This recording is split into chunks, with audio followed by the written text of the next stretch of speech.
NAMO AP8 or M993, 130 grain with a tungsten core in it. Very, very hard to stop.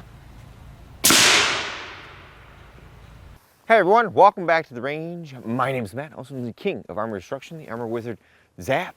We have a body armor demo today, hot off the presses, brand new from LA Police Gear. This is a made in the USA NIJ Level IV under 06 or NIJ RF3 under the new 07 standard. This is a single curve piece of body armor. Now, in full transparency, I do have an active affiliate relationship with LA Police Gear, meaning that if I have a tracking link or a discount code that will earn me a sales commission, and I'm a little different than a lot of people. I'm not here to push sales your guys' way. I'm here to offer you guys cold hard data. So if you were looking hard at these plates and you collected your own information and decided to make this purchase decision, you want to say thank you to the channel, that's what those links are there for.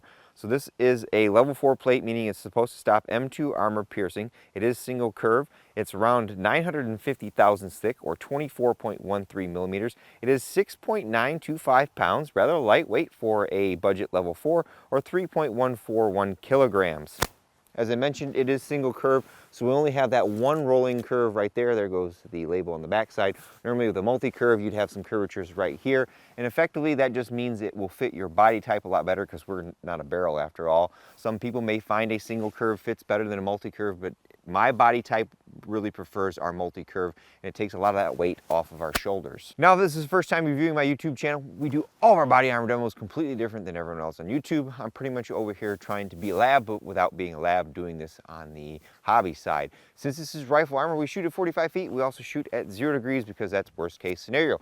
Rewind it again, everyone. We're after worst case scenario. We use a giant clay briefcase filled with Roma Plastilina #1 clay from Chavant. It's the same clay that the NIJ uses, but the labs get to heat it in a nice little industrial oven. They're only allowed to take it out for an hour. They got to put it back in for 3. It's around 45 to 50 degrees outside today. Once I take it out of my quote-unquote oven, it's going to start cooling off. So we're looking at a representation of back face. If you see something like 50 to 60 millimeters in my clay, likely in NIJ lab, that would be failing. We use a chronograph whenever possible. We have a Pro Pal Digital DLX as well as an Athlon Optics Rangecraft Doppler radar. That's a little guy you put on the desk, and it listens for that sound of the gunshot, and it shoots a little radar out front and measures the velocity. Doesn't require any light, so it's good to have that because we need to know the velocity of the rounds that we're shooting. For NIJ Level 4 or RF3, that's M2 armor piercing at 2080 feet per second plus or minus 30. Some companies will build a little bit of safety margin in there, but we're not going to see that velocity out of an M1 Grand with surplus, so we need to know that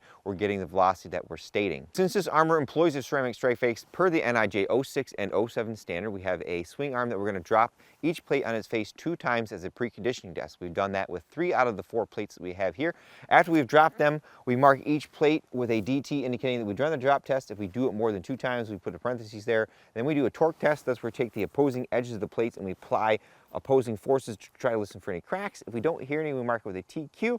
If we do hear any, we mark it with a C. One of these plates, I do believe this one behind it, I could hear a little bit of cracking, so as a precaution, I always mark it. There's no way for me to know without completely ripping the plate apart to tell for certain.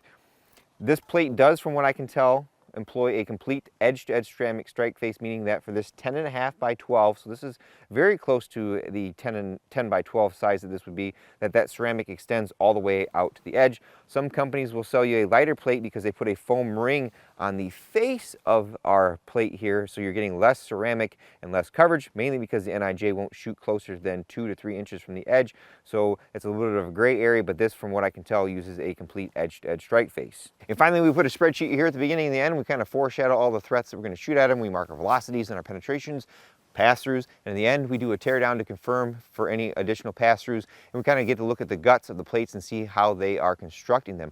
I do want to remind everyone that I'm not an NIJ lab, so if you see a threat stopped or passed through, you should always defer to the manufacturer to produce accredited, recent, and frequent lab results showing that these threats are stopped. I do know that LA Police Gear does not produce these plates. They have them white labeled or private labeled by another company, so a lot of that testing would fall on that company to produce those. And on the flip side, if you're the manufacturer and you see me stop some kind of insane threat, you should send it off to a lab and have that added as a special rifle threat to your panel. And one final caveat again is I'm doing this as a hobbyist, so I have to stretch my dollars as thin as possible because I rely a lot on the manufacturer manufacturers to send these plates, and sometimes they can only send 1, 3, or 4 plates. So we have to put as many shots on the plate as possible. And you know, we maintain that 2-inch shot dispersion when we're testing things, but sometimes if you see a pass through on the 6th, 7th, or 8th shot, don't always assume that that plate is garbage. Again, I'm just stretching my dollars as thin as possible. Plate marked number 1 is strapped in and ready to go. We're going to go right to the NIJ Level 4 or RF3 rating, and that's our M2 armor piercing 165 grain full metal jacket with a hardened tool steel core. Now, as I mentioned, velocity is very crucial for a lot of this testing. For this particular bullet, you need 2880 feet per second plus or minus 30. When I've done this in the past, our 24-inch 1903A1 or the M1 Grand with surplus ammunition won't get there. So I want to show you guys that we're going to probably be anywhere from 26 to 2750 feet per second. We'll try to take 2 shots on plate number 1. We'll check what the back face is going to look like. And then maybe plate number 2, we can actually step up to the actual spec velocity. Deacon will be taking 2 of these shots, and I have to remain on camera. Otherwise, YouTube likes to demonetize these videos. So whenever you're ready, gently squeeze the trigger. Velocity off the Athlon, 2696, 2675 off the Garmin, 2747 off the light screen, and that could be because of the angle of the sun.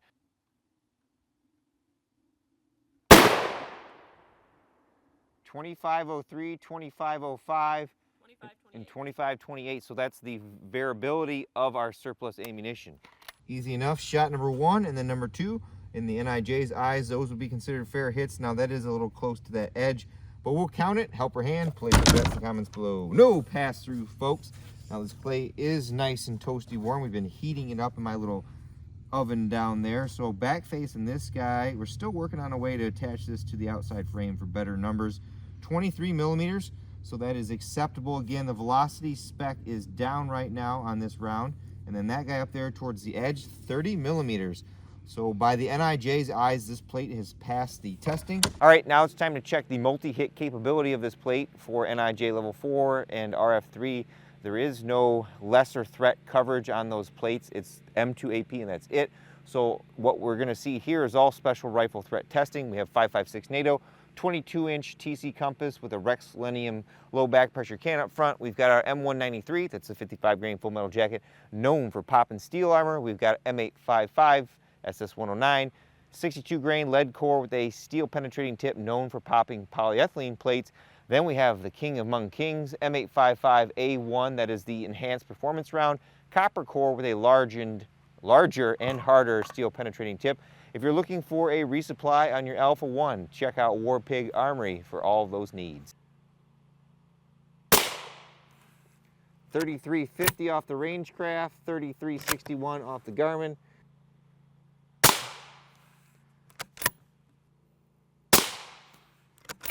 Center.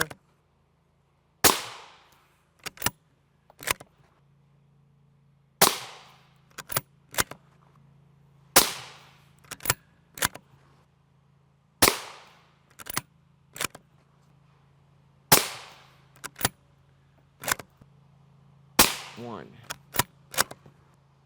2, 3, 4. Nice. All right, there's a lot of carnage on the plate.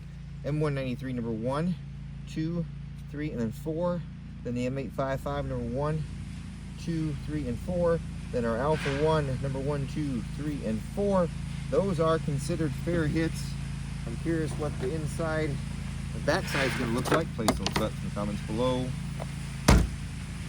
Hey, we'll peel this back cover off, but it looks like, from what we can tell, 0 pass-throughs on this plate. We're using our Kevlar Aramid fiber. It's the woven yellow stuff. No pass-throughs. That's pretty darn impressive. We see a little bit of localized back face with our 5.56 threats, especially some more towards the edge, but that's nothing to write home about on the level 4 plate with our 5.56. Very impressive. All right, plate mark number 2 is strapped in and ready to go. Now we're gonna see how the plate handles M2 armor piercing at close to the spec velocity. I have these loaded in 308 Winchester with a pretty stout charge, and I have a 24-inch barrel. Got the Phantom M2 suppressor up front, but so we're gonna go center of mass on this. 2855, 2843, 2900, 2884, 2887, 2917, 17, sorry Mr. Strap. 2886, 2870, 2874. 2895, 2879. Easy enough. M2AP shot number 1, 2, 3, and then 4. Those are all fair hits shot placement wise, except maybe that one, but that's still at least 2 to 3 inches from the edge. And we are all within that velocity specification, depending on which chronograph you believe, because the light screen one tends to stop working after about 4 o'clock after daylight savings time. Place those bets in the comments below. No pass-throughs, folks. We have, again, a larger dimple up here from that shot, which is expected. And this is where, again, that velocity spec matters. 52 millimeters there. This guy over here, 39 millimeters. And then this guy, maybe, oh, I lied, folks. I lied, that's a pass-through. I'm blind, I can't see that there's a pass-through there. And you can see that that Kevlar Aramid fibers did not catch it. Plate mark number 3 is strapped in and ready to go, and I figured we'd start this off with some really high-end tungsten core threats. We've got our NATO AP8 or M993, 130 grain with a tungsten core in it. Very, very hard to stop. Pretty much only the top 3 of the plates listed on my go-to will stop it at over 3,000 feet per second. The Adept Colossus being the one that can stop it at 3,400 feet per second.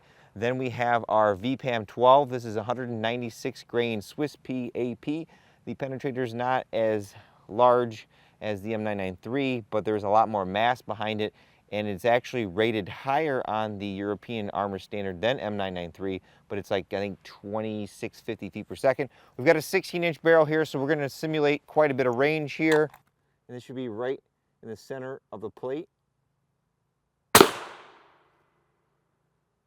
2841, 2836.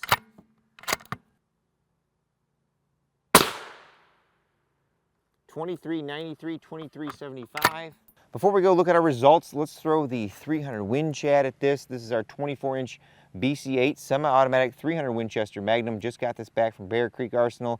They put a new barrel in it because I was having some weird chambering issues, and I think most of it was the ejector didn't have a nice chamfer on there, so it was getting hung up on the rim. We have our 163, 165 grain M2 armor piercing. Then we have Mr. Flashy Flash. This is our M14A1 armor piercing boom boom guy. Very cool stuff. It's got a small steel penetrator in it with a lot of incendiary compound.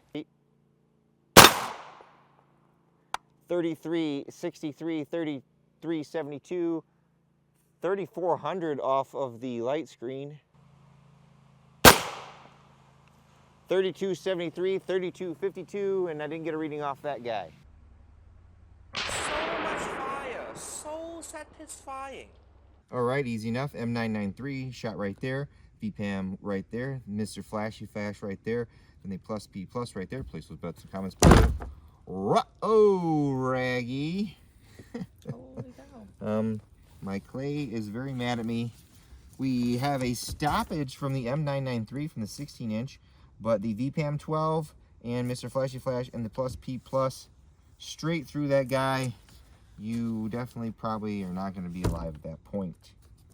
So I think maybe we take 1 or 2 more shots on this plate with a special threat, and I think we're going to call it at that. This plate is doing very, very well. The only disadvantage is that it is single curve. 2 more shots on this plate, and I think we'll call this test. Like I said, I think this plate is doing rather well for a 7-pound level 4. The only disadvantage, like I said, is it's single curve, but some people that may not bother. So we've got the NGSW, the Army's new hotness. This is the civilian version with the 16-inch barrel. This is our SIG Spear, chambered in 6.8 by 51 millimeters or 277 Fury. And unlike some other people, I actually have our general purpose round. This is the 120 grain EPR, if you want to call it that. It's a copper core and a very long and hard steel penetrating tip. The penetrator tip is almost as long as the entire M80A1 bullet. So all the smart people that know how to calculate ballistic coefficient mean that that bullet is going to potentially retain most of its velocity farther down range than our shorter, lighter bullets going about the same velocity. We should see over 3,200 feet per second from these. I don't have an official designation for velocity yet, so these are hand loads.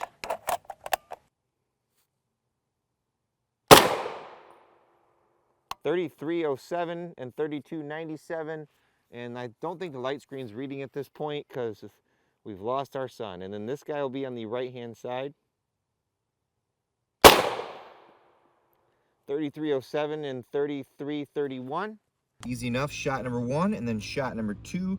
That is a little closer to the edge than I wanted, but I would consider that a fair hit. We're away from this other destruction area. This one I think may be the worse for wear because of that. Place those bets in the comments below.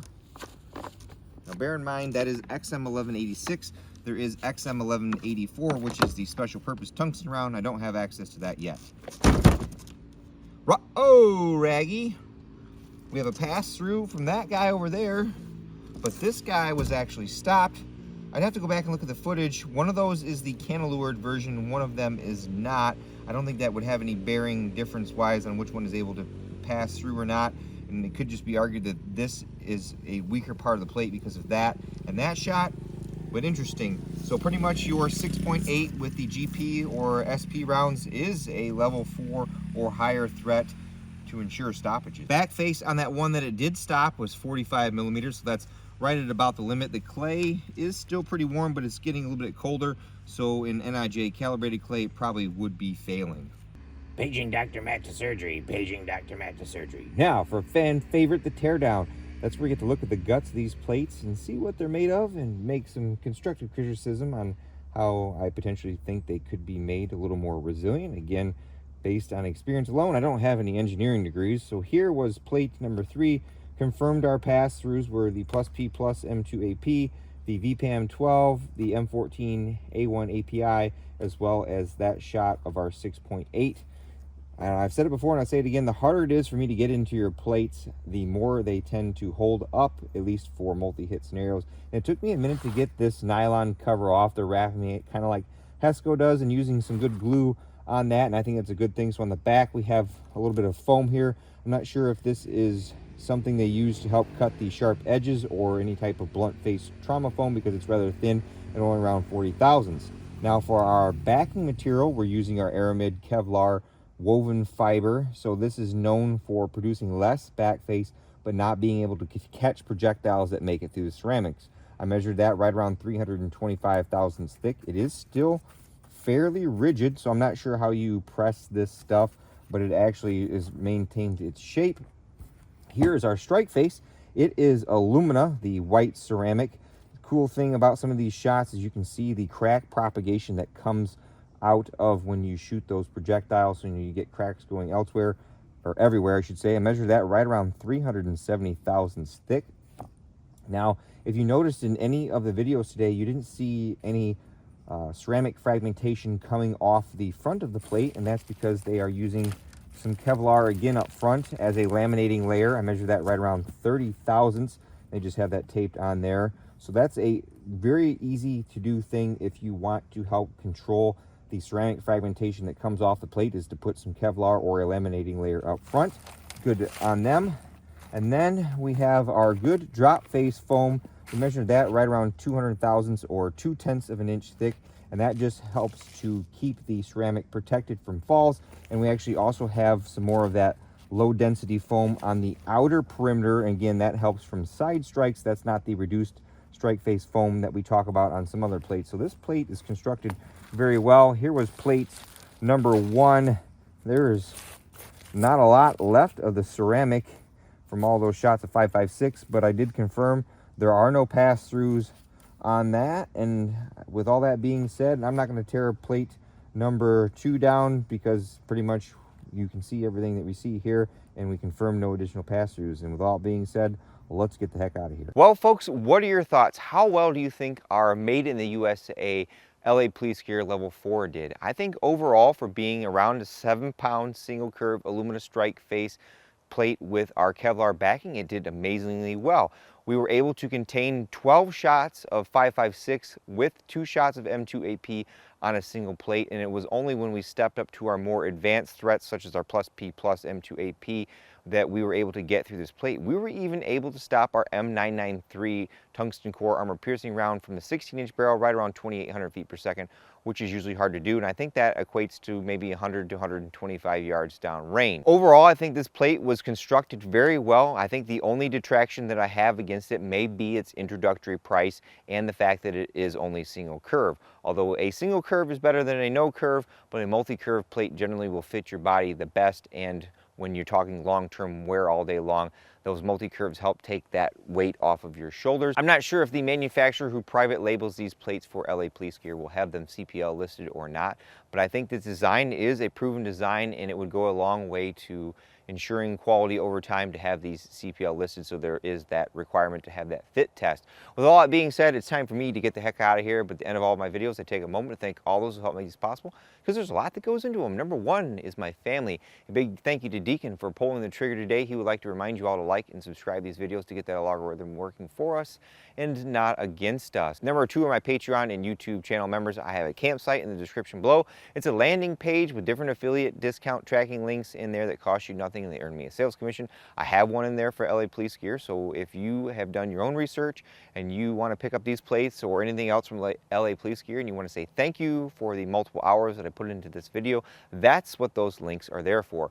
Number three are the fine gentlemen over at LA Police Gear. Again, in full transparency, sent me these level 4 plates made in the USA to destroy with no strings attached. I think I just spit on my camera. And of course, number four is you all for watching. Until next time, I'll catch you at the range. Boing, boing.